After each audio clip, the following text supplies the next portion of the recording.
What? Bang! Whoa! Wrestling podcast. Just when they think they got the answers, I change the question. Rep through rep. Yeah! Woo!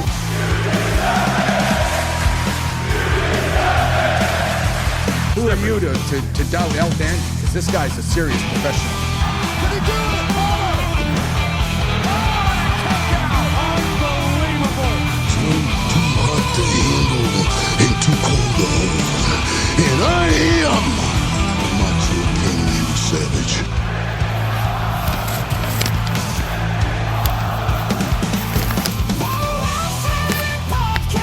Shut your mouth, you thong-wearing fatty!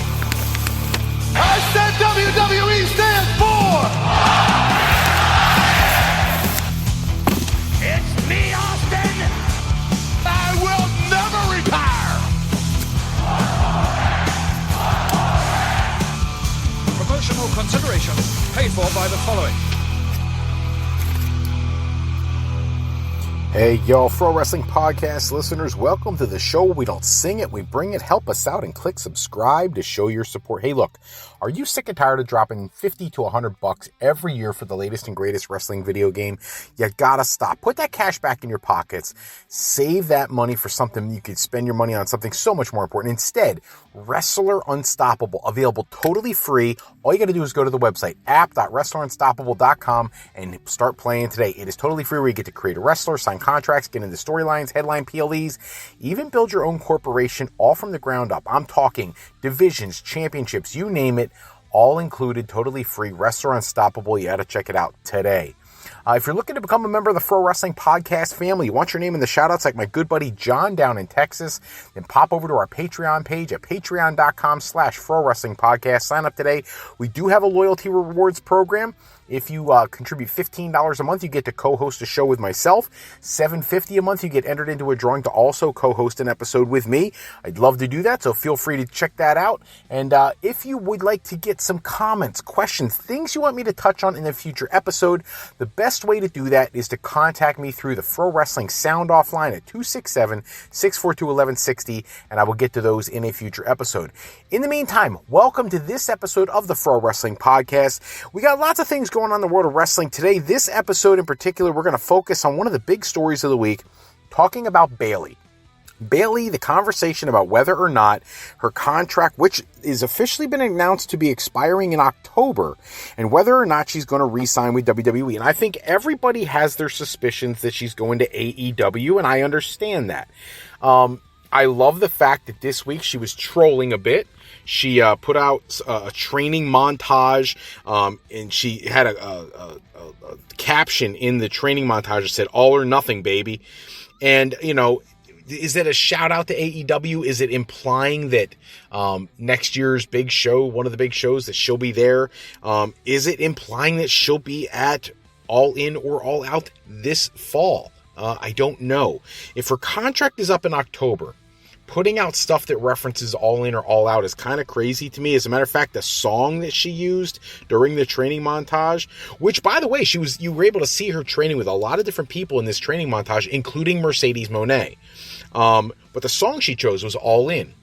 Which, look, is this one of these things where she's just saying that because she's going to be there to support her friend? Is this something much more serious than that? Did WWE come on to terms agreeing to her release early? I mean, I can't imagine they would do that just because of how competitive the nature of the relationship between WWE and AEW is right now, which is really a shame. I mean, if you think about it, Tony Khan, if he really is a huge fan the way he claims to be, and I do believe he is, then you would think when he created his new company that he would have, instead of being so divisive and against WWE, you would have thought he would have tried to establish a relationship early, and that could have been very productive. Look what's going on, you know, with some of the other things. AAA is doing record business, more than they've ever done before, and a lot of that has to do with that WWE influence. So, not sure how I feel about all this stuff. I suspect if I had to make a prediction, I would imagine she'll go to AEW, not because she necessarily wants to leave WWE, but WWE is where she got, cut her teeth. She's got a great following there. She could always come back later, and do a nostalgia thing if necessary. I don't know how long she wants to wrestle for, but she could also come back and be a trainer or, be at the Performance Center, someplace she's got a lot of memories. I think it would make all the sense in the world to go to AEW because there's things there to do that she has not yet done. And she can get to share the ring again with Mercedes, which is something obviously she would care a great deal about. So you can't fault her for the desire. The question I have is WWE's product and AEW's products are very, very different from one another. The women in AEW, let's call it like it is. They've gotten bloody. They've gotten beaten. They've done some hardcore things. I'll go back to like things like Britt Baker and, Thunder Rosa, like bloodbaths and things like that. I don't see somebody like Bayley wanting to do that. That would shock me to see her want to do something like that. I don't really see Mercedes wanting to do that either, but let's face it, she's getting paid. Would Bayley move the needle in AEW? Probably to a degree in the women's division. But you think about the matchups that we've never seen before, the Bayley, Chris Statlander, Bayley Willow, Bayley, Jamie Hayter, Bayley, all a who's who of the top of the card, Bayley Tekla. Those are all exciting opportunities. I actually have less interest in the Bayley versus Mercedes Moné in AEW match. I don't really have any interest in that match. They've wrestled countless times before. We've seen it over and over and over again, and nothing is ever going to top that NXT performance when they headlined. You know what I mean? Oh my goodness, what the heck is the name of the pay-per-view? Stand and Deliver. Nothing's ever going to top that. So trying to is just going to look like a Temu knockoff no matter what you do. I mean, even if you put on a great performance, nothing will ever change the people's perspective on how great that match was at TakeOver. So I said Stand and Deliver. I meant TakeOver. So, hopefully things get figured out. We find out where she's headed. I hope WWE is changing some of their ideas. I would not be surprised if she's one of the talents that was asked to take a pay cut and turned it down. And that's part, maybe she, like Sheamus, is getting out of her contract early. I don't know. We'll have to wait and see. Touching on a sort of AEW related, but not really. Their partnership with CMLL is where I'm starting with this. There was a talent there, La Catalina, who was working for CMLL, was able to do cross-promotional stuff if necessary, who left CMLL and joined AAA after WWE took over. So now she's down in AAA, and look, if you haven't seen it, on, I believe it was August 8th, she had a three-way that was just unreal. And, she did not come out the victor. It was for the AAA Reina de Reinas Championship. And La Flammer ended up winning the match. But she's been having this whole thing down there with Lady Flammer, with Los Toxicas. I have no problem with her staying in AAA, because if you watch that match from a couple days ago, man, these two ladies can go. However, word came out a couple days ago that WWE is having her come up to the Performance Center. They may be interested in expediting her trip and journey to the main roster and getting her into NXT sooner than later. And, look, I get it. I was watching LFG. Yes, I admitted that out loud because I actually think LFG is a fantastic show. I really do. And you hear Shawn Michaels talking about how he needs the talent that are in the developmental system to get ready for NXT as fast as possible. Now, I don't know why you're rushing people as fast as possible. I have the opposite perspective. You have so many contracted talents right now that don't even see premium live events. You don't have to rush anybody right now.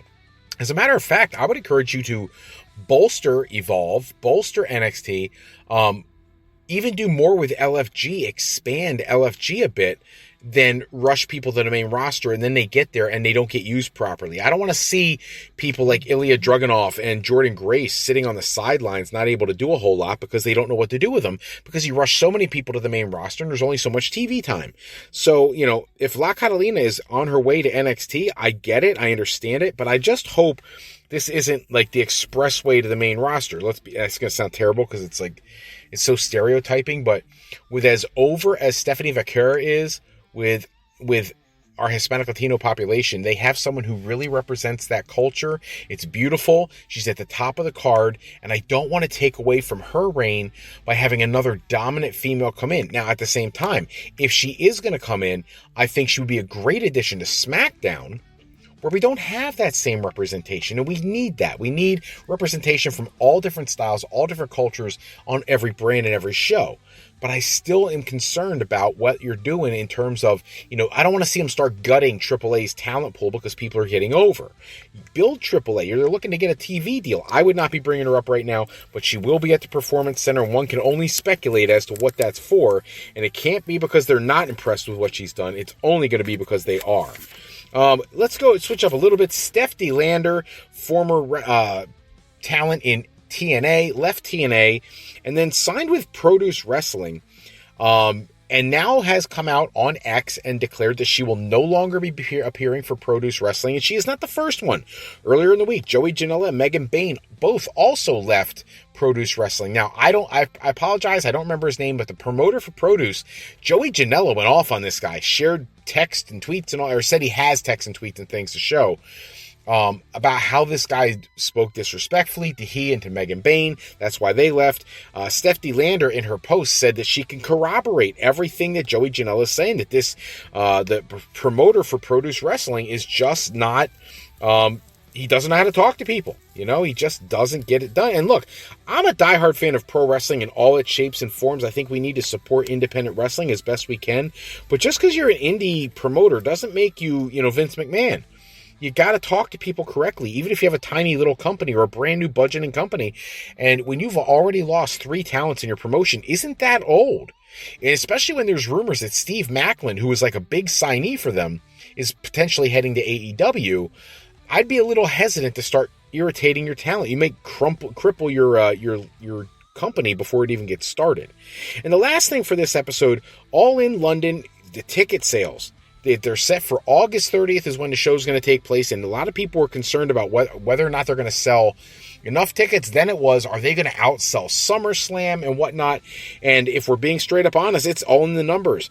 Ever since they announced a 50% ticket price reduction, and let's be honest, AEW doesn't charge as much as WWE to begin with, and this is their flagship show of the year. The fact that they offered a 50% sale really spiked the ticket sales. They are right now, as of yesterday, sitting at 37,113 tickets sold for the event. They have a max capacity, the way they're setting up the arena, of 44,091. I always have a tough time with that, but a couple years ago, you're talking about selling 70,000 tickets, set it up for 70,000 people if you're at Wembley. You know what I mean? Like, that's where they should be. Like, go to Wembley. When you're going to do London, go to Wembley and sell 70,000 tickets. And if not, have a half-empty stadium, but sell 50,000 tickets. I don't like pigeonholing yourself to 44,000. However, it only leaves 6,978 tickets remaining, which means All In very likely, as we look at it right now, is going to be a sellout. And this, you're talking about 44,000 tickets to an event when WWE just struggled to promote SummerSlam. So this is a great look for AEW. Anybody who ever likes to sing or talk about the early demise of AEW, I don't know what you're looking at, because their ticket sales are strong. Their product is solid. Everybody's got what they like. If you like WWE style, fine. You're going to be a WWE diehard. If you don't like WWE style and you're looking for an alternative, maybe you were more akin to like the later years of WCW or even some ECW-ish stuff, then you're going to lean more towards All Elite Wrestling. And there's nothing wrong with that. I like all wrestling. I think they're all phenomenal. I get tired of the tribalism going back and forth. Which roster's better? Which wrestler's better? They're all phenomenal. They're fantastic wrestlers. Great talents. Kudos to Tony Khan for having a great company. I do think they need to tell more stories. I don't think they need 7,000 matches on like 8-hour shows and for major PLEs and things like that. But they're learning the ropes. But at least Tony is getting a lot more talents onto their premium live events. WWE can't say that. They really can't. It's really a shame. And they have almost the same size rosters between each other. So hopefully All In does sell out. I really like to see AEW succeed. I don't think they'll ever obviously overtake WWE. WWE is so worlds ahead of anything AEW could dream of right now. However, that doesn't mean I don't love the fact that there's a second place for talent to go to make a really, really good living, make a great income, showcase and provide talent and show their skills to the world on the big stage. That's a beautiful thing. And, you know, I love seeing ticket sales like this and success like this for a smaller company, because it really shows that, you know, there is more than just WWE. Legit talent, legit matches, great opportunities to see some phenomenal in-ring action. So that's all the time we have for this episode. Check back with us next episode. Run down the latest wrestling news and rumors. Special thanks as always go to Suno for creating music and sound effects I use in the show. If you want to bring a new friend to family game night, it's easy. I got 3 for you. One from Beezle Games is Sketchy People, which is kind of like a cross between Pictionary and Chutes and Ladders. Then we've got from Doodle Games, Banani Market. You got to test your skills in shopping market setting with all your other board mates. Check out that game. Or if you want to scatter yourself all around the cosmos to pick up all the legendary elements, pick up a copy of Legendary Elements by Foo Games, all available right now at thegamecrafter.com. If you're looking for your next career move, you're considering college, university life, maybe you just need some formal training for your next career decision, go to my website at frolifeplanning.com for all your higher education needs, as Fro Life educational planning is for today, for tomorrow, and for life with Fro Life. I'm Fred Froelich, better known as Dr. Fro. I want to thank you for taking some time with us today. Until next time, take care, everybody. Have a great one.